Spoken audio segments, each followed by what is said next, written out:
ब्रज में आप कभी गए हो ब्रज 84 कोस की परिक्रमा में, तो एक स्थान आता है काम्यवन, कामा जिसको कहते हैं। ये थोड़ा सा ये राजस्थान में पड़ता है, क्योंकि ब्रज 3 राज्यों में आता है, मुख्य रूप से उत्तर प्रदेश में, थोड़ा सा हरियाणा में और थोड़ा सा राजस्थान में।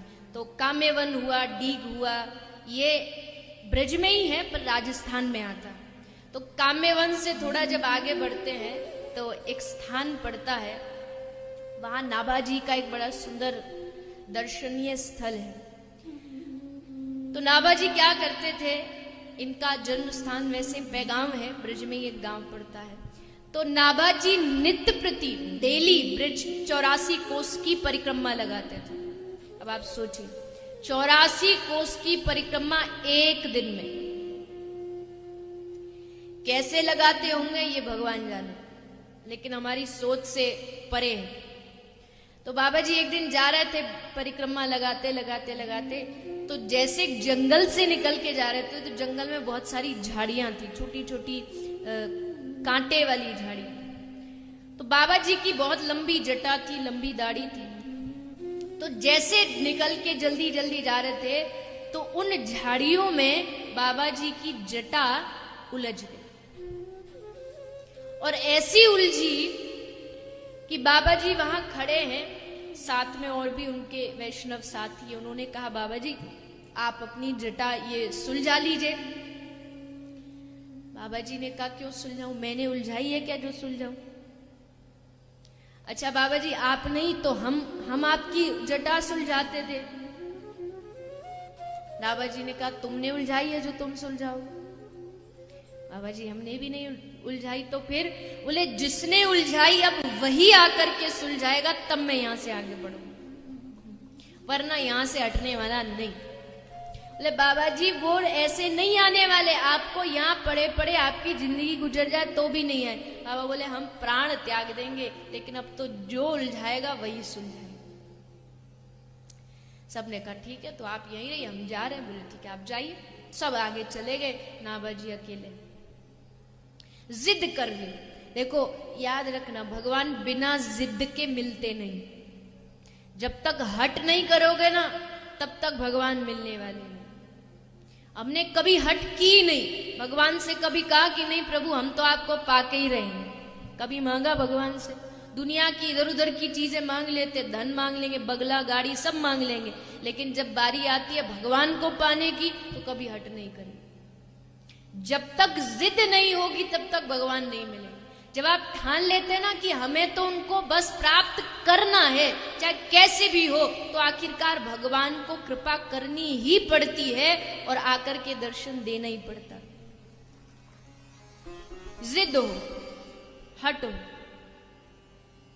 नाभा जी कहते जब तक अब वो नहीं आएगा हम आगे नहीं बढ़े। वही खड़े हैं, जटा उलझी पड़ी है।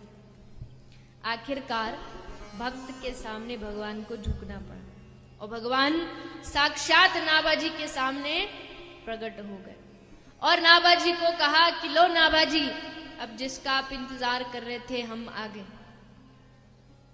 नाभा जी ने कहा भाई साहब आप कौन?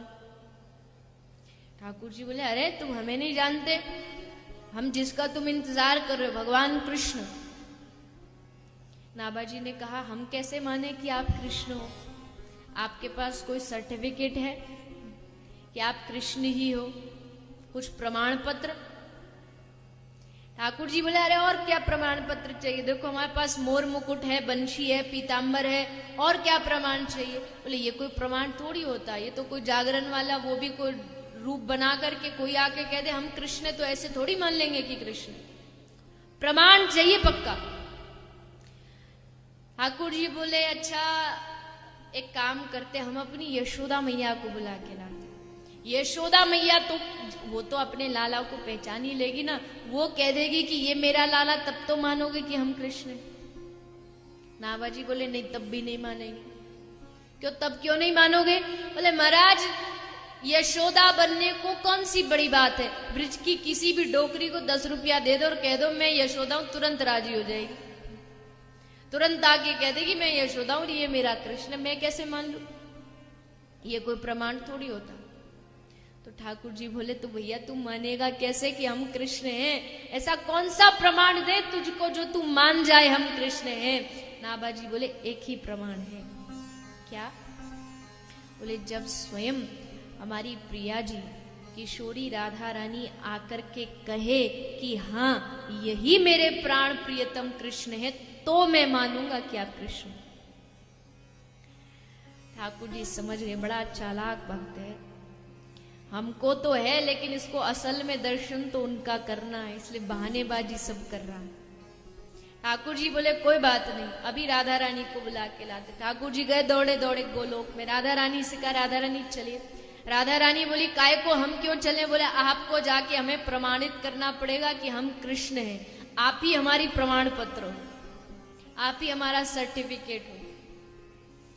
तब राधा रानी ने आके नाभाजी को कहा कि हाँ नाभाजी यही हमारे प्राण प्रियतम श्री लाडले लाल है।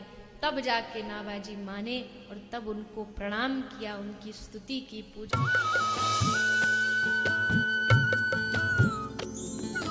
सर्वधर्म संगम, धर्म के सच्चे प्रहरी।